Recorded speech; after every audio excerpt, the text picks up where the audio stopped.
Question number 4. Does it make sense to move out of California to improve my tax situation? So believe it or not, I actually remember exactly who this client is. We have several clients in California, and I remember exactly who this client is who asked this question. And for her and her lifestyle, it actually did make sense.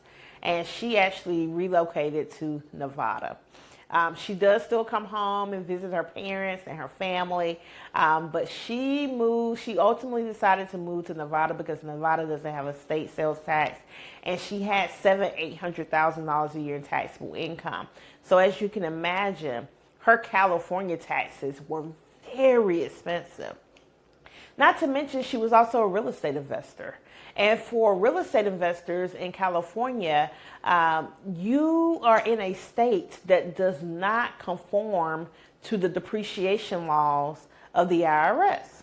So while we were able to significantly reduce her tax bill from the IRS perspective, there wasn't much that we can do from a California state tax perspective, because while she could write off, $400,000 or $500,000 in taxable income from the IRS, she could not use that same benefit with the state of California because California does not conform to the federal depreciation tax code.